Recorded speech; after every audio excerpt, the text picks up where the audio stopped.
When I'm with you, I'm watching fireworks. No, when I'm with you, I am a firework. Electricity courses through my veins. Moonbeams dazzle my eyes, and I'm blinded. I'm delighted. I'm enchanted. When I'm not with you, I walk about lost, staring, talking to myself. My shirt's on backwards, my fly's undone, my pants are falling down. Hollow, completely hollow. I want to preach the gospel according to us. I want to yell it from the rooftops, from the top of a multi-story car park. I'm not making myself clear, am I? I think that you are lovely. I think that you are the very definition of the word lovely. I think you're the word lovely on two lovely legs. We could be a knockout together. It's entirely possible. I'm not afraid of looking ridiculous. I'm not afraid of anything. Okay, so you're probably a tad confused. Why is this deranged, ranting man up on stage? Who let him up here? Well, before you ask, I did have a project. It was looking at preventative medicine in community settings. However, alongside our project, we were given a little bit of money for leadership, personal leadership development. Now, some of the wiser fellows chose to use their money to, say, attend a conference or undertake an educational Ceres course.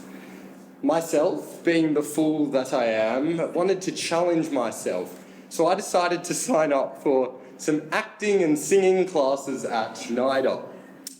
While I was there, I came across this monologue, and I really loved the final two lines, as I felt that it summarised what I've learnt during my journey through the Wattle Fellowship. I'm not afraid of looking ridiculous. I'm not afraid of anything. You see, as human beings, we are obsessed with how we are perceived by others. What does he think of me? Did I say the right thing? Do I look good? Do I look bad? It's bloody exhausting. So, this fear, it's what keeps society on its tracks. It's the only reason, honestly, it is the only reason that I'm wearing pants right now. And thank God for that, because nobody needs to see that. This fear is also the reason that every winter I call up my sister and I go, Yasmin, is it fashionable this year for me to wear skinny jeans?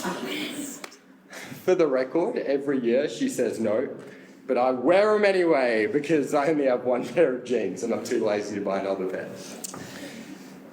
But I don't think I ever truly understood how deeply this fear of judgment ran until I had my first singing lesson. You see, my normal voice is low and a little bit nasal, the standard voice of a bloke raised in Australia. Now, whilst that is my normal voice, it is by no means natural. It's a way that Aussie men are conditioned to speak that limits airflow to our mouths. It literally stops our voices sticking out. In one sense, it's a tall poppy syndrome of the larynx. It's for this reason that the voices of musical theatre kids or Americans are really jarring. It's because their voices pierce through our bumbling humdrum. To learn that the way that I spoke, something so deeply personal, was a product of subconscious conformity, was deeply humbling. So let's talk about Sigmund Freud. Yeah, that guy. He was a psychoanalyst with some pretty weird ideas.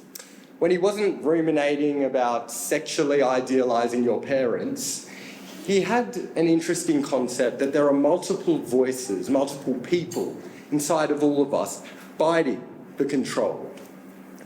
The first of these is the id. The id is that raw, deep, uncensored, unfiltered part of yourself. The part of you that wants to swear at your boss, or in my case, wear skinny jeans.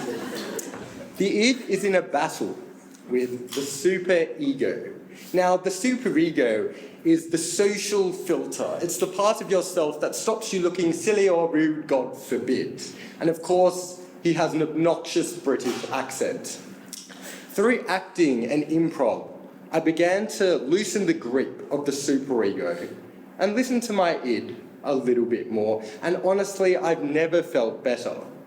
Of course, we all need a superego. We all need that voice telling us to put on some pants or put on a smile for our boss.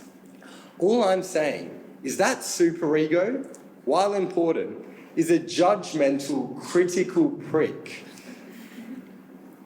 If you give him too much power, he stops you taking risks. He stops you living the life you want, and he stops you being the person that you want to be.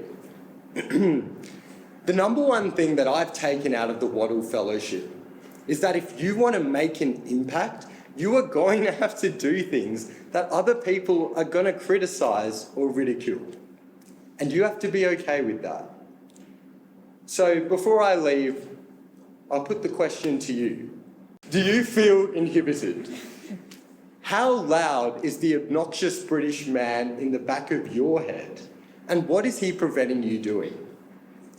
If so, I truly recommend giving an improv or an acting class a try. It can be a fun new part of your midlife crisis.